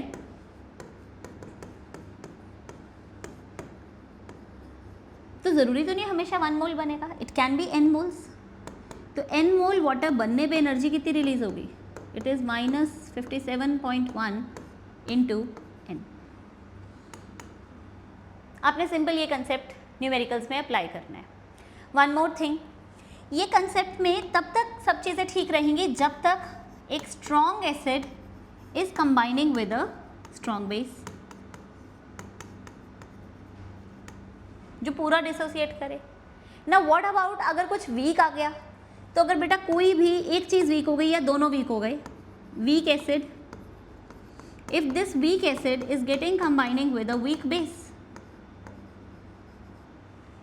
अगर ऐसी कोई कंडीशन हमारे सामने आ जाए तब क्या होगा, तब जो भी एनर्जी रिलीज हो रही है बेटा उसी का कुछ हिस्सा वीक को डिसोसिएट करने में लग जाएगा। तो आपने यहाँ से 2 बातें याद रखनी है। पहली, ठीक है, वीक एसिड वीक बेस, या क्या हो सकता है weak acid plus strong base. कब सोचना है ये सब कुछ, या strong acid plus weak base. आप किसी भी कंडीशन में इस पॉइंट को सोच सकते हो। इन दीज कंडीशंस हमारे पास इंथैल्पी ऑफ न्यूट्रलाइजेशन की वैल्यू कभी भी 57.1 रिलीज नहीं होगी। ये वैल्यू हमेशा लेस देन -57.1 रहेगी। क्यों? क्योंकि a part of this energy is always used for the dissociation of weak. एक एसिड में आपको बता रही हूँ लाइक HF, जब हम HF की न्यूट्रलाइजेशन करते हैं तब बेटा इस केस में एंथैल्पी ऑफ न्यूट्रलाइजेशन ग्रेटर हो जाती है 57.1 से। It is actually not enthalpy of neutralisation, यहाँ दो एनर्जीज की बात होती है, one is hydration, one is neutralisation. तो जैसे ही HF न्यूट्रलाइज होता है और वाटर बनता है तो बेटा F negative gets heavily hydrated. Heavy hydration होने के कारण ये आपके पास दो एनर्जीज, एंथैल्पी ऑफ न्यूट्रलाइजेशन तो रिलीज हो ही गई, प्लस साथ में हाइड्रेशन एनर्जी भी रिलीज हो गई। तो ये ग्रेटर क्यों हुआ, आपने याद रखना है, दो एनर्जीज के कारण, neutralisation as well as hydration. But yes 57.1 से ज़्यादा है, इसलिए दिस इज़ द केस जहाँ आप ध्यान रखोगे कि आपके पास न्यूट्रलाइजेशन रेयर केसेस में ज़्यादा भी हो सकती है। ठीक है, सो अप्लाइंग जो हमने पढ़ा है on questions, so what we are having, the heat of neutralisation of strong base है एंड स्ट्रॉन्ग एसिड, उसने कहा 57 सोच लो, न्यूट्रलाइजेशन लिखा है तो आपको फिर पता है वो -57 है। ठीक है, नाउ हीट रिलीज्ड, उसने बोल दिया बेटा हीट रिलीज्ड, रिलीज लिख दिया तो कोई बात नहीं, हम नेगेटिव साइन नहीं भी लिखेंगे तो चल जाएगा। Now nitric acid is a strong acid, complete dissociation के बाद देगा H पॉजिटिव। अगर बेटा नाइट्रिक एसिड 1 मोल है तो H पॉजिटिव भी 1 मोल आ रहा है। Now if it is 0.5 moles तो आपके पास H आयन भी 0.5 मोल आएंगे। Then comes your basic solution that is NaOH। Now NaOH break करके it will give you Na positive and OH negative, again strong base. Now if this is 1 mole then OH negative भी बेटा हमारे पास कितना आएगा, 1 मोल। Given is 0.2 moles तो आपके पास OH negative भी 0.2 moles. अब H पॉजिटिव है 0.5 और NaOH है आपके पास 0.2, दैट मीन्स इस बार आप लिमिटिंग का कंसेप्ट सोचो, limiting reagent, H and OH में से लिमिटिंग कौन है, कम कौन है, तो अगर हम देखेंगे तो कम है हमारे पास OH negative, that means H positive भी उतना ही रिएक्ट करेगा जितना OH नेगेटिव है according to the stoichiometry of the reaction. If this is 1 mole, this is also, अगर आप बैलेंस रिएक्शन देखो, दिस इज ऑल्सो 1 मोल और वाटर कितना बन रहा है, 1 मोल, पर OH नेगेटिव है 0.2, इसलिए एसिड है आपके पास बेटा 0.5 पर रिएक्ट सिर्फ 0.2 करेगा। सो 0.2 विल रिएक्ट विद 0.2 और वाटर बनेगा 0.2 मोल्स। आपको पता है 1 मोल वाटर बनने पे एनर्जी रिलीज हो रही थी 57, तो आपके पास 0.2 मोल्स से energy release will be 57 into 0.2। So 57 into 0.2 it comes out to be your 11.4। Clear, the very simple concept. Similarly मुझे कंसेप्ट से ये जानना है एसिड अच्छा कौन या बेस अच्छा कौन, तो बेटा ऑब्वियस सी बात है, जो एसिड ज़्यादा रिएक्टिव है आपके पास, ज़्यादा स्ट्रॉन्ग एसिड है, वो ज़्यादा H आयंस देगा, उसके केस में ज़्यादा एनर्जी रिलीज होगी। तो just check enthalpy of neutralisation. So check the data. हमने एंथैल्पी ऑफ न्यूट्रलाइजेशन ली है 4 एसिड्स के लिए, इट इज़ -13, सो A की न्यूट्रलाइजेशन वैल्यू है -13.7, B is having neutralization value -9.4, the value for C comes out to be -11.2 and value for D comes out to be -12.4. Now check maximum energy किसके case में release हुई है, so A is having most negative value, then comes your D which is having next second, then comes beta C and least is for B. ठीक है, so it is your ADCB. Clear? Next, now we need it heat liberated. How we are going to do this? अगर आप बेटा पिछले question पे जाओ, इस question के अंदर अगर हम देखेंगे, मैंने आपको सीधा मोल्स प्रोवाइड किए थे, मोल्स दिए थे तो सीधा हमने काम किया, but in the next question we are not provided with the moles, rather normality या मोलैरिटी हमें कुछ गिवन हो सकती है। अगर नॉर्मेलिटी है तो आपको पता है नॉर्मेलिटी, आई नीडेड मोलैरिटी क्योंकि मोल्स चाहिए, तो it is molarity into n factor NaOH, ये बेटा टूट के एक OH देता है इसलिए इसका एन फैक्टर है 1, HCl ये भी टूट के एक H पॉजिटिव देता है, इसलिए इसका n फैक्टर है 1. So the molarity of NaOH comes out to be normality by n factor. Normality given is 1. So यहाँ पे आपके पास molarity of NaOH as well as molarity of HCl हमारे पास 1 आ जाएगा. क्लियर? नाउ आपको मोलैरिटी की डेफिनेशन भी पता है. It is number of moles by volume of solution and this volume of solution should be in litres. Clear? So moles comes out to be molarity into volume, और अगर बेटा ये volume ml में है तो आप 1000 से डिवाइड करेंगे.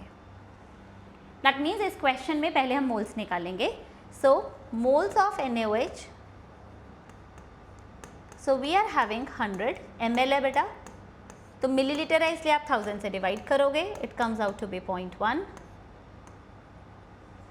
Then it is moles of HCl, it's again millilitre by 1000. और अब मेरे ख्याल से आप सबको देखने से क्लियर ही है, लिमिटिंग रिएजेंट दोनों ने, एक HCl ने 1H पॉजिटिव, NaOH ने 1OH नेगेटिव देना है. This is 0.1 means your OH negative is 0.1.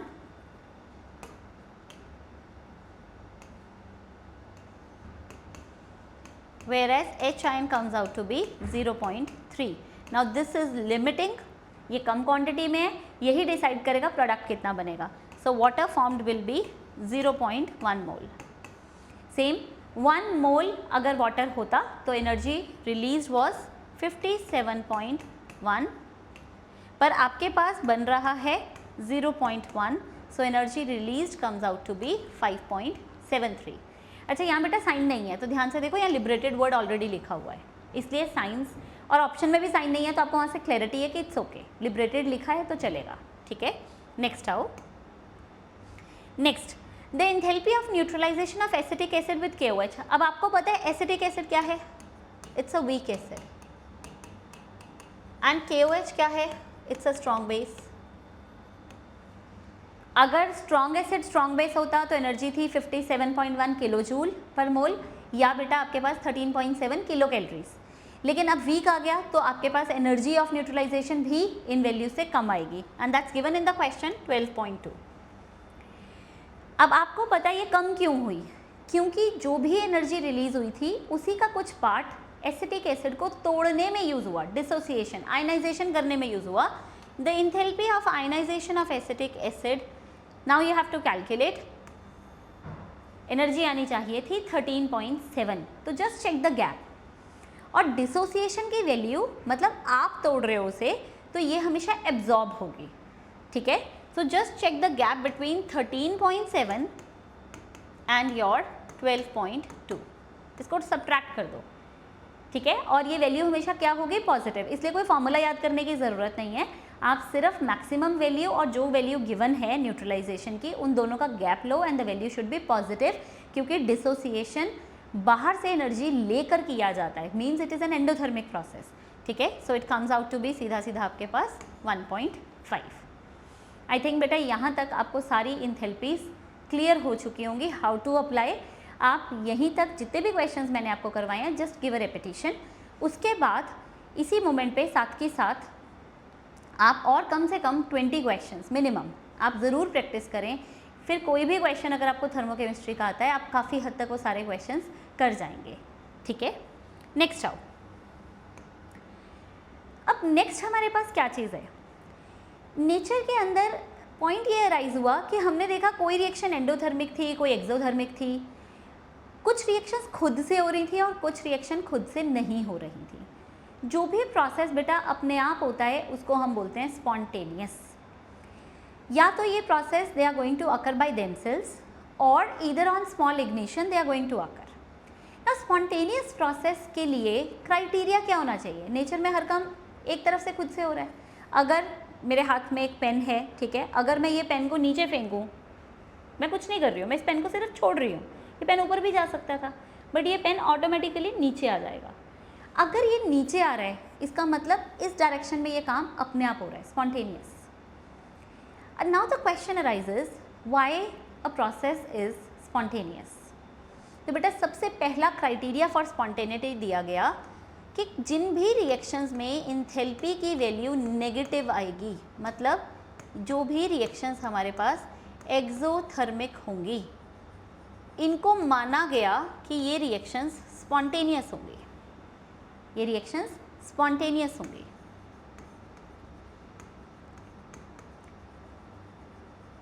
पर अब बेटा यहाँ पे अगेन एक प्रॉब्लम आ गई। Water in the solid state means you can write ice when it is getting converted to water in the liquid state। आप बेटा बॉन्ड तोड़ के लिक्विड बना रहे हो। Similarly liquid water getting converted to gaseous water, steam. ये दोनों processes हमारे पास एंडोथर्मिक थे। Both the processes are endothermic, दोनों, आइस से लिक्विड, लिक्विड से गैस। अब आप अपने रूम के अंदर एक गिलास पानी नीचे फ्लोर पे डाल दीजिए, आप देखोगे शाम तक वो पानी नहीं होगा, इवन थोड़ी देर के अंदर अंदर नहीं होगा क्योंकि अब गर्मी बहुत है। तो अगर ये एंडोथर्मिक है, फिर भी ये प्रोसेस खुद से हो रहे हैं, हमने थोड़ी कुछ किया, हमने तो पानी फेंका था, पानी अपने आप इवेपोरेट हो गया। तो वाटर अगर इवेपोरेट हो रहा है या अगर आप आइस इस टाइम पे बाहर ला के रख दो, वो मेल्ट हो रही है, ये काम अपने आप हो रहा है, we are not doing anything. But ये प्रोसेसेस कैसे हैं? They are endothermic. तो यहाँ से क्वेश्चन अराइज हुआ कि एंडोथर्मिक भी स्पॉन्टेनियस हो सकते हैं। तो इज एक्सोथर्मिक होना is the sole criteria? Then the answer was no, exothermic होना is not the sole criteria for spontaneity. ठीक है, तो अब नेक्स्ट फैक्टर ढूंढा गया कि और क्या हो सकता है जो नेचर में काम हो रहा है। सो हमें बेटा पता चला कि रेंडमनेस, नेचर में जब भी कोई काम हो रहा है तो उस सिस्टम की रेंडमनेस, उस सिस्टम का disorder, you can use any of these, उस सिस्टम का क्योस, या फाइनली उस सिस्टम की एंट्रोपी इंक्रीज हो रही थी। अपने पे लगाएं, आप अपनी क्लास में बैठे हो, जैसे ही ब्रेक की बेल होती है या छुट्टी की बेल होती है तो आप में इतना पेशेंस नहीं होता कि आराम से बैग पैक करोगे, धीरे धीरे लाइन बनाओगे। यूजुअली क्या होता है, हम सब भागना शुरू हो जाते हैं, बेंचेस को क्रॉस करेंगे, वो एक अलग ही खुशी होती है, दैट्स द क्योस। आपको कोई किसी कार्निवल में ले जाए और वहाँ जाके कह दे कि नीचे बैठ जाओ, चेयर्स पे ढंग से एक रो के अंदर आप बैठ जाओ, क्या बैठना चाहेंगे? नो। क्या पसंद है? हमें वो क्योस पसंद है, इधर से उधर भागना पसंद है। This is termed as disorder. Like आपको बहुत सारी जगहों पे ये डिसऑर्डर मिलता है। आप एक बॉक्स लो, यू आर हैविंग आधे बॉक्स में ब्लैक बीड्स, आधे बॉक्स में वाइट बीड्स, जस्ट शेक।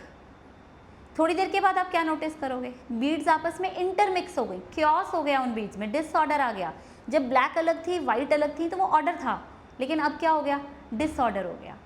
तो nature her every time move towards the chaos, the raised entropy, disorder. Covid का टाइम था बेटा, कोविड के टाइम पे आपने नोटिस किया कि अचानक सब लोग अंदर चले गए। ठीक है, जब सब लोग घरों के अंदर थे तो आप नोटिस करो वेजिटेशन इधर उधर कहीं भी कुछ भी ग्रो होना शुरू हो गया। इवन वाइल्ड लाइफ, कई जगहों पे आपने सुना होगा कि ये वाइल्ड लाइफ जो है ये जंगलों से बाहर निकल आई।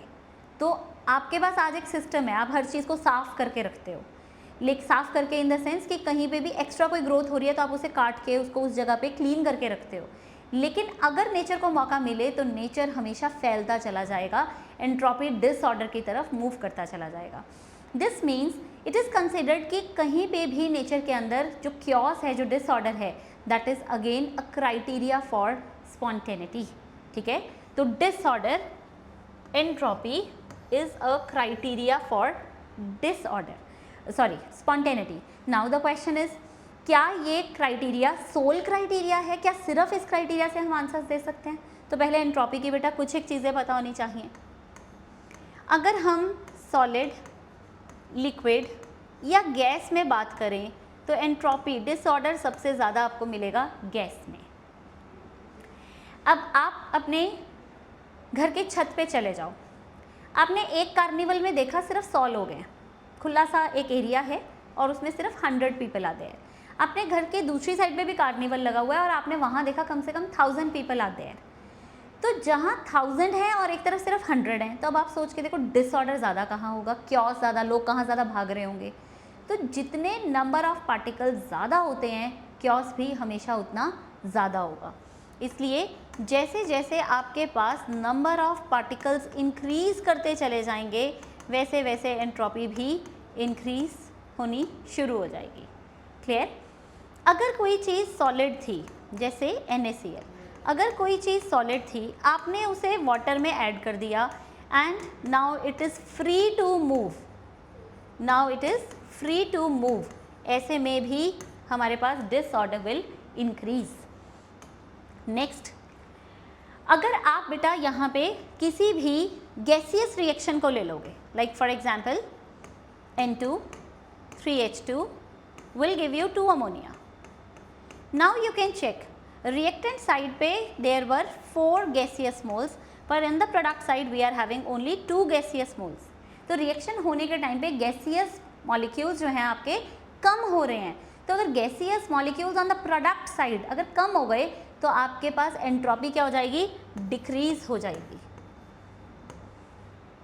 आपके पास हमेशा प्रोडक्ट की साइड पे एंट्रोपी, गैसियस पार्टिकल जितने ज़्यादा होंगे उतनी चीज़ें दौड़ेंगी इधर उधर, तो एंट्रोपी तब बढ़ेगी। लेकिन यहाँ पार्टिकल्स कम हो गए हैं इसलिए आपके पास एंट्रोपी भी कम हो जाएगी। क्लियर?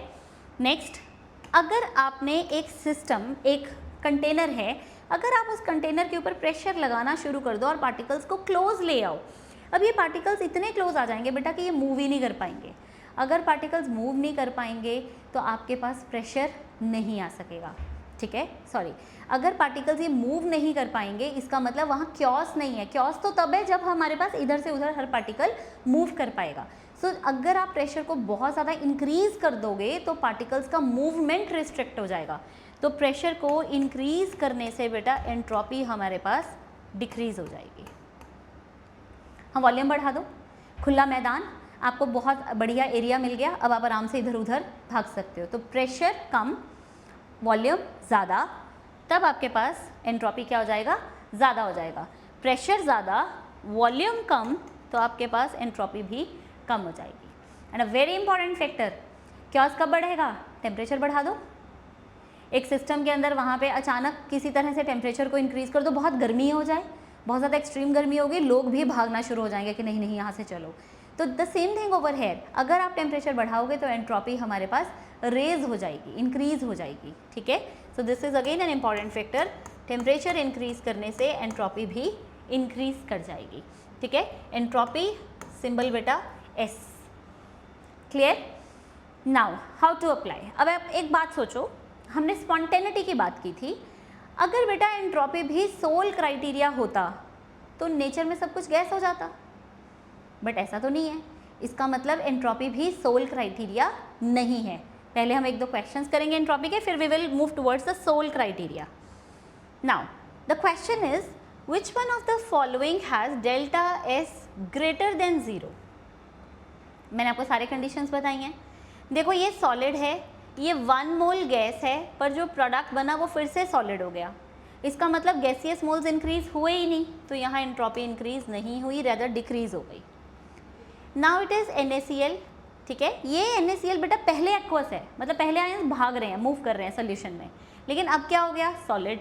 तो इसका मतलब अगेन पहले भाग रहे थे और अब वो प्रॉपर बॉन्डिंग में आ गए हैं, तो अगेन एंट्रोपी डिक्रीज हो गई।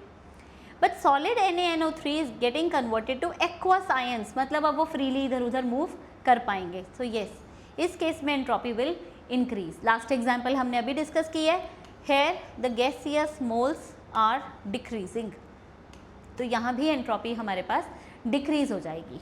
क्लियर?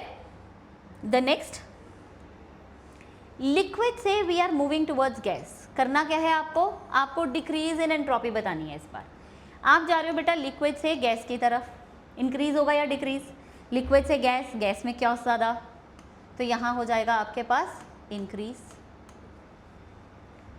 देखो यहाँ प्रेशर बहुत ज़्यादा था, यहाँ प्रेशर कम हो गया।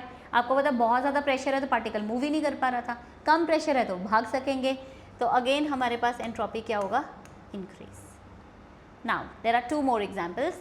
One is elongation of rubber band. Rubber band क्या होता है बेटा, रबर बैंड एक पॉलीमर का बना होता है, पॉलीमर की रेंडम कॉइलिंग हो रखी होती है। एक एग्जांपल लो, आप एक प्लेन पेपर ले लो, उस पेपर को आप क्रश कर दो, आपको गुस्सा आया किसी बात पे, आपने उसको ऐसे करके क्रश कर दिया। अब आपको याद आया कि ये तो बहुत इंपॉर्टेंट पेपर था, ओपन कर दो। क्या खुलने के बाद जब आपने इसको जब ओपन किया, पहले क्या था, क्रश्ड था, क्रश्ड क्या था, डिसऑर्डर। अब आपने इसे ओपन कर दिया, वापस किस में लाने की कोशिश कर रहे हो, ऑर्डर में लाने की कोशिश कर रहे हो। सेम इज ओवर है, रबर बैंड एक पॉलीमेरिक स्ट्रक्चर है, रेंडमली कॉइल्ड स्ट्रक्चर है। जैसे ही आपने उसकी इलोंगेशन की तो इलोंगेट हुआ ही क्यों, क्योंकि वो कॉइल्ड स्ट्रक्चर आपका खुलना शुरू हो गया। इसका मतलब एक डिसऑर्डर्ड स्ट्रक्चर ऑर्डर में आना शुरू हो गया। अगर आपने कभी भी काइट्स, पतंग उड़ाए हों तो आपको ये एग्जांपल बहुत अच्छी समझ में आएगी। जब भी डोर उलझ जाती है दैट इज़ डिसऑर्डर, पर जब आप उसे सुलझा के वापस अपने डोर को यूज़ करते हो तो दैट इज़ ऑर्डर। तो डिसऑर्डर से हम ऑर्डर की तरफ जा रहे हैं, दैट मीन्स हमारे पास एंट्रोपी क्या हो जाएगी, डिक्रीज हो जाएगी। फोर्थ एग्जाम्पल, वैसे तो हमें बेटा डिक्रीज ही फाइंड करना था, हमें मिल गया, but fourth example, hard boiling of an egg. Boiling of an egg, egg क्या है यहाँ पे हमारे पास, it is the protein, tertiary structure of protein. जब आप इसे हीट करना शुरू करोगे तो इसमें डीनेचरेशन हो जाएगी। पहले प्रॉपर ढंग के बॉन्डिंग है, अब क्या हुआ, आपने इसे हीट कर दिया, हीट करने के बाद डीनेचरेशन हो गई, जो प्रॉपर बॉन्डिंग थी वो कहीं भी कुछ भी जुड़ गया। अब आप सोच के देखो, किसी के हाथ में फ्रैक्चर हो गया, वो डॉक्टर के पास नहीं गया, बेटा बोन ने तो खुद जुड़ जाना है। अब बोन जुड़नी चाहिए थी प्रॉपर ढंग से, हुआ क्या, हाथ ऐसे जुड़ गया। जुड़ना चाहिए था इस तरह से, हम डॉक्टर के पास क्यों जाते हैं, क्योंकि वो इसको अपनी प्लेसमेंट सही जगह पे लाके प्लास्टर लगा देते हैं, बोन खुद से जुड़ जाएगी। अब कोई गया ही नहीं तो हाथ ऐसे ही जुड़ गया, तो ये क्या हो गया, डिसऑर्डर। पहले ऑर्डर था, अब डिसऑर्डर आ गया। इसी तरह से अगर आपने एग को बॉईल किया, उसकी डीनेचरेशन हो गई, जो प्रॉपर बॉन्डिंग थी पहले अब वो टूटी और फिर कहीं भी जुड़ गई, तो और भी ज़्यादा क्योस हो गया। सो इस केस में हमारे पास एंट्रोपी अगेन इंक्रीज हो जाएगी।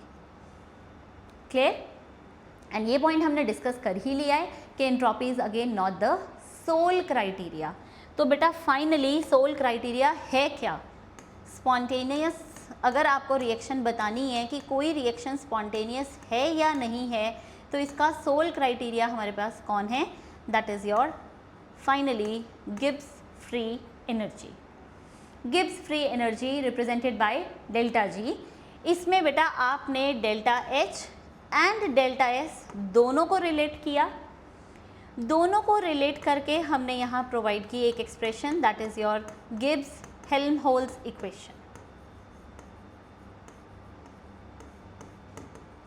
This Gibbs-Helmholtz equation provided the criteria for spontaneity, and this expression is your delta G is equal to delta H minus T delta S. This is very important and very easy also. इस पे NEET में अक्सर question पूछ लिए जाते हैं, ठीक है। अब आप याद करो, हमने पहला क्राइटेरिया फॉर स्पॉन्टेनिटी क्या कहा था कि रिएक्शन शुड बी एक्सोथर्मिक, मतलब delta H should be negative. और सेकेंड क्राइटेरिया हमने क्या दिया था बेटा, एंट्रोपी। और हमें पता है एंट्रोपी क्योस क्या होना चाहिए, बढ़ना चाहिए हमेशा, नेचर में क्योस हमेशा इंक्रीज हो रहा है, तो ये होना चाहिए पॉजिटिव। अगर आपको कहीं पे भी ये कंडीशन दिख रही है कि where delta H is negative and delta S is positive, irrespective of temperature, irrespective of temperature ये प्रोसेस हमेशा स्पॉन्टेनियस होगा ही होगा, ठीक है। नाउ चेक, ये देखो डेल्टा एच हम कह रहे हैं क्या लें, नेगेटिव, और डेल्टा एस क्या ले रहे हो आप, पॉजिटिव। अब बेटा ये नेगेटिव है, पॉजिटिव को नेगेटिव से मल्टीप्लाई करोगे नेट फैक्टर नेगेटिव आएगा, नेगेटिव को नेगेटिव में ऐड करोगे तो डेल्टा जी नेगेटिव आएगा। तो हमें यहाँ से क्या इन्फॉर्मेशन मिलती है, the sole criteria for spontaneity is अगर डेल्टा जी नेगेटिव आ गया then process is going to be spontaneous, then the process is going to be spontaneous. अगर डेल्टा जी क्या आएगा हमारे पास, नेगेटिव, तो हमें हर प्रोसेस क्या दिखाई देगा, स्पॉन्टेनियस।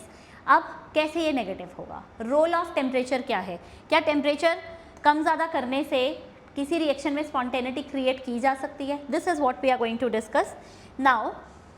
हमने अभी डिस्कस किया, पहला पॉइंट हमारे पास था कि डेल्टा एच स्पॉन्टेनिटी के लिए it should be negative, delta S should be positive. ये दोनों फैक्टर्स हमें फेवर कर रहे हैं, क्योंकि first criteria exo and second criteria chaos का इंक्रीज होना, एंट्रोपी का इंक्रीज होना।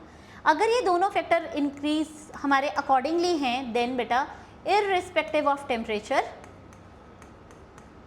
जैसा मर्जी टेम्परेचर ले लो,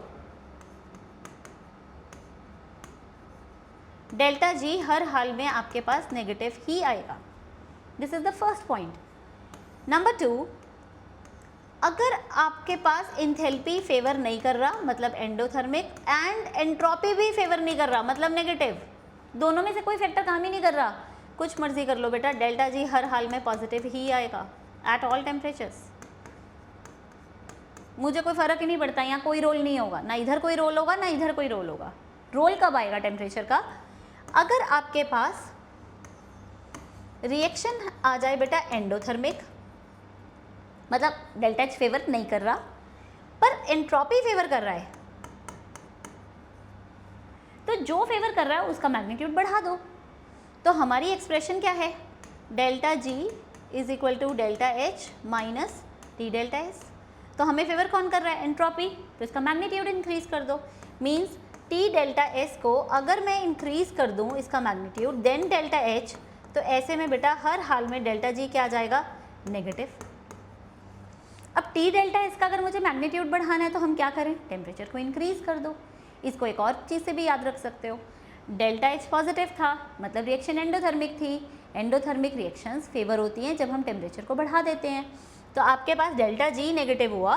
अब अगर मैं टेम्परेचर को इंक्रीज करूँगी, ठीक है, ऑन इंक्रीजिंग टेम्परेचर, कितना temperature that we don't know, अपनी मर्जी से हम कोई टेम्परेचर नहीं लगाएंगे, हमें ये पता है किसी इंक्रीज्ड प्रेशर पे जाकर डेल्टा जी नेगेटिव हो जाएगा। अगर मैं आपको यहाँ एक क्वेश्चन दे दूँ कि the reaction is non spontaneous at this temperature, it is going 100 degree Celsius पे रिएक्शन नॉन स्पॉन्टेनियस है, but it can be spontaneous at high temperature, तो will this reaction be spontaneous at 1000 degree Celsius? So answer is हमें नहीं पता। जब तक हमें सारे डेटाज नहीं पता होंगे तब तक हम टेम्परेचर नहीं बता सकते। हो सकता है 1000.5 क्रॉस करने के बाद वो स्पॉन्टेनिटी में आए। इसलिए बेटा हाई टेम्परेचर की कोई रेंज नहीं है। हाई मतलब जो गिवन कंडीशंस है उनसे आपको हाई करना है, ठीक है। इस कंडीशन को हम क्या कर सकते हैं? स्पॉन्टेनियस बना सकते हैं at any high temperature. Similarly the fourth point, अगर रिएक्शन है एक्सोथर्मिक एंड एंट्रोपी है नेगेटिव, इस बार फेवर कौन नहीं कर रही है? एंट्रोपी फेवर नहीं कर रही है, पर एंथैल्पी हमें क्या कर रही है? फेवर कर रही है। तो अगेन जो फेवर कर रहा है उसका मैग्नीट्यूड इंक्रीज कर दो। सो डेल्टा एच का magnitude if it is greater than T delta S, then the process can be spontaneous. तो डेल्टा जी क्या होगा? नेगेटिव आ सकता है। अब टी डेल्टा एस मुझे कम करना है, मतलब at any lower temperature delta G can be negative. तो टेम्परेचर को कम करने से, डिक्रीज करने से डेल्टा जी आपके पास नेगेटिव हो सकता है, ठीक है। नाउ डूइंग वन क्वेश्चन, अब आप यहाँ से चेक करो व्हाट वी आर हैविंग। हमें स्पॉन्टेनिटी के पैरामीटर्स बताने हैं। ये देखो डेल्टा एच पॉजिटिव, पहली कंडीशन, डेल्टा एच नेगेटिव हो गया, हमें क्लियर हो गया। Delta H should be negative और delta H should be positive, ये तो बिल्कुल ही ऑपोजिट हो गए। ये किसी भी हालत में क्या नहीं होंगे? किसी भी हालत में ये स्पॉन्टेनियस नहीं होंगे। So what we are going to have, इस कंडीशन में क्या होगा? It is going to be non spontaneous. कब?